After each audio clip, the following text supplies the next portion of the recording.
Welcome back to our YouTube channel. ഇന്ന് നമ്മളൊരു വലിയ മീനിനെ കാണിച്ചു തരാം. ഇംഗ്ലീഷിൽ അതിനെ പറയുന്ന പേരാണ് ലോബ്സ്റ്റർ. അതാ അവർക്കൊരു പേടിയും പോലെ ഇല്ല. എനിക്ക് പേടിയായിട്ടാണ് ഞാൻ ഇവിടെ നിൽക്കുന്നത്.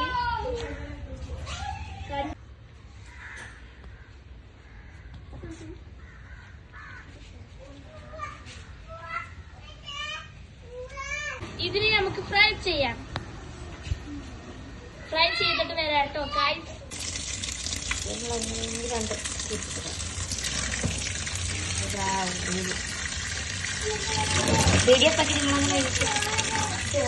നമുക്ക് നല്ലോണം കഴുകി എടുക്കാം ഗൈസ്. ഇതിനുള്ളിലുള്ള ചളിയെല്ലാം നമുക്ക് നല്ലോണം വൃത്തിയാക്കി എടുക്കണം. എന്നിട്ട് വേണം ഇതിനെ പുഴുങ്ങിയെടുക്കാൻ. ഇതിനെ നമുക്ക് നല്ല വൃത്തിയാക്കി എടുക്കാം. ഇതിനെ കൊമ്പ് ആദ്യം വെട്ടാടിക്കണം കേട്ടോ ഗൈസ്. എന്റെ മുറിയില്ല. നമുക്ക് ഇതിനാക്കാം. കൂടി മുറിക്കാൻ പറ്റുമോ? ഇനി ഇതിനെ നല്ല വെട്ടിയെടുക്കണം.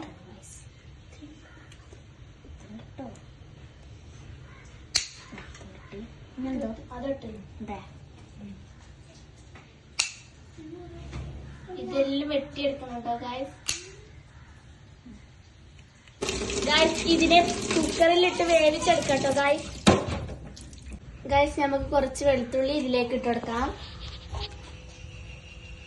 ഇത് ഇനി നമുക്ക് വേവിന്റെ വിസില്. എന്നിട്ട് നമുക്ക് ഇത് വേവിച്ചിട്ട് ഇതിൽ മസാല ഇനി ഇത് ഫ്രൈ ചെയ്യാനുള്ള മസാല തയ്യാറാക്കാം. ആദ്യം ഇതിലേക്ക് ജാറിലേക്ക് കുരുമുളക് ഇടാം, ഇഞ്ചി ഇടാം, വെളുത്തുള്ളി ഇടാം കേട്ടോ. ഇനി നമുക്ക് ഇതിലേക്ക് മുളക് കുറച്ച് മഞ്ഞൾപ്പൊടിയും കുറച്ച് ഗരം മസാല ഇടാം കേട്ടോ ഗൈസ്.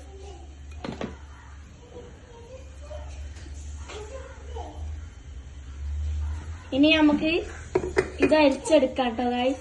ഇനി നമുക്ക് കുക്കർ തുറന്നു നോക്കാം. നല്ല വെന്ത് വന്നിട്ടുണ്ട് കേട്ടോ ഗൈസ്.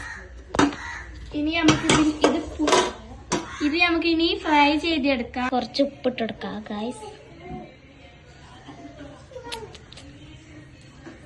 ഇതിമേ നമുക്ക് ഇതിന്റെ മേത്ത് മസാല തേക്കാട്ടോ ഗൈസ്. ഇതിനെ നമുക്ക് ഇനി ഇവിടെ കട്ട് ചെയ്ത് കൊടുക്കണം മസാല പിടിക്കാൻ വേണ്ടിട്ടോ. നമുക്ക് ഇതിമേ കട്ട് ചെയ്ത് കൊടുക്കാം. ഇതിന്റെ മുകളിൽ ഇനി നമുക്ക് മസാല തേച്ച് കൊടുക്കട്ടോ. ഇതിന്റെ ഉള്ളിലെല്ലാം മസാല ആക്കി എല്ലാം ആക്കണം. അപ്പഴേ നമുക്ക് ഫ്രൈ ചെയ്യുമ്പോ അതിനുള്ളിലെല്ലാം മസാല എത്തുള്ളൂ. ഇതിന്റെ ബാക്കിലും നമുക്ക് തേച്ച് കൊടുക്കണം നല്ലോണം.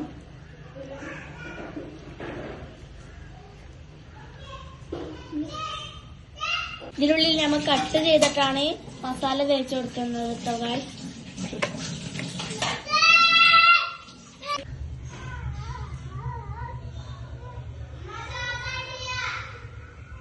ഇതിലേക്ക് നമുക്ക് കരിവേപ്പില ഇട്ട് ഇനി നമുക്ക് അതിലേക്ക് നമ്മുടെ ലാബ്സ്റ്റർ കൊടുക്കാം. ലാബ്സ്റ്റർ അല്ല ലോബ്സ്റ്റർ, ആ സാധനം ഇട്ടെടുക്കാം. ഇതിനെ നല്ല ഫ്രൈ ചെയ്തെടുക്കണം കേട്ടോ ഗൈസ്. തെളിച്ച് മറിയുന്നു ഗൈസ്.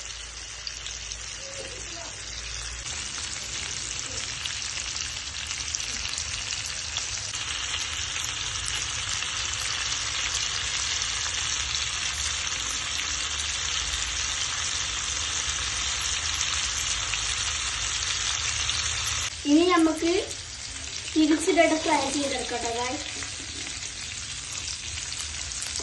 ഇതിനെ മറച്ചിടട്ടെ. നമുക്ക് നല്ല സ്മെല്ലുണ്ട് കേട്ടോ ഗൈസ്. നല്ല മസാലന്റെ സ്മെല്ല്. ഒരു വിധത്തിൽ നമ്മൾ അത് മറച്ചിട്ടോ.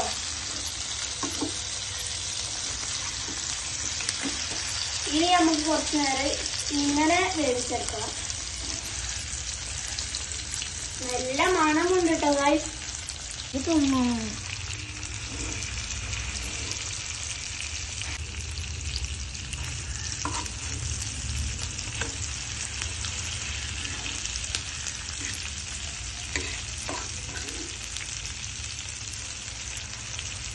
ഗൈസ് നമ്മുടെ ലോബ്സ്റ്റർ ഫ്രൈ ആയി കഴിഞ്ഞിട്ടോ ഗൈസ്.